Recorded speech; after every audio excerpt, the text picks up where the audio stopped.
Hey everyone, my name is Shu. There are lots of habits that make your life better, but one of the habits that helped me the most is to do a weekly reset. Weekly reset is essentially a system to help you stay productive and achieve your long-term goals. There are at least 3 reasons why I think you should do a weekly reset. First of all, most people have big goals like starting a business or starting a YouTube channel, but we forget about the long-term goals all the time. Honestly, I think the main reasons why we forget about our goals is that we just don't see them as often as we should to remember them. But a weekly reset works as a reminder of your goals and gives you a time every week to plan your actions to get closer to them. Secondly, weekly reset is a great system to help you stay motivated. Motivation is like clouds, it doesn't stay forever, it comes and goes. Even if your motivation to pursue your goals is high at the beginning, you will experience dips at some point. But doing a weekly reset and reviewing your goals is a great way to keep your motivation up. Thirdly, a weekly reset is a perfect opportunity to batch mundane tasks. There are always some things that you want to do regularly but you just forget to do or you just can't be bothered to do, such as cleaning your desk and email inbox, but when you do a weekly reset, you can batch all of these tasks. I think batching is great for dealing with these boring tasks to get them out of your way quickly. Now, how do we do a weekly reset? There are 3 steps. The first is to make a checklist of things you want to do. What goes inside the list depends on your lifestyle, needs, and work, but your list should look different from everyone else's. That being said, I'd recommend starting with a pre-made template and customize it to your needs because that's much easier than crafting a list from scratch. So in this video, I want to show you my checklist as an example you can use to make your own. My weekly reset list contains 3 sections: clean, review, and plan. I always start from cleaning my digital space, such as removing files from download folder and the desktop. Then I run Clean My Mac, which is one of my most favorite apps. It does a really good job on removing system junk, scan and optimize your Mac to keep it in good shape. After that, I check my emails to get zero inbox, and that's it for my digital space cleaning.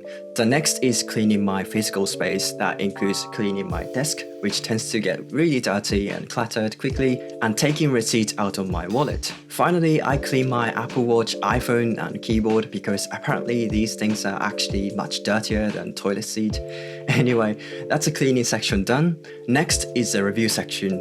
The first thing on the list is to review my long-term goals. This is crucial because it helps me to remember my goals and adjust them if necessary. By the way, to identify your long-term goals and break it down into daily actions, I recommend this exercise by a friend of mine, Kay. He recommends doing it every day, but I just do it every week or so, which still helps me a lot. Next is to conduct a plus-minus next review. This is an idea I got from my favorite writer, Anne-Laure Lecomte. It's a journaling exercise where you write 3 things. Plus means things you did well last week, minus means things you didn't do so well, and next means things you will do better next week based on the reflection. It's really simple exercise, but the easiest way to get a self-feedback to improve yourself. Then I review what I saved last week in my mind, which is like my own digital library. I see each item I saved and add some tags if necessary. Finally, I review my notes I made last week in Rome and update my mind garden. But I have been a little lazy on this one. Alright, lastly, I am going to do some planning. I usually pick 1 or 2 big things that I want to accomplish next week. It could be like launching an online course or building a website, and break it down into small, specific, actionable steps.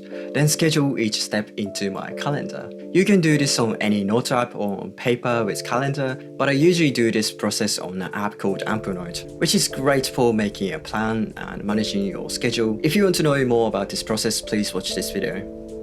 So that was my weekly reset checklist. Feel free to use it as a template to build your own. Anyway, once you made your checklist, create an event on your calendar for a weekly reset. I do mine on every Monday morning, but you can do it anytime you want. The point is to create a recurring event because it helps you stick to the habit. Mine usually takes around 30 minutes. What's important is not to spend too much time on it because that will make it feel too cumbersome. Finally, you should update your weekly reset checklist over time because it helps maintain the novelty, which makes it to be something you look forward to.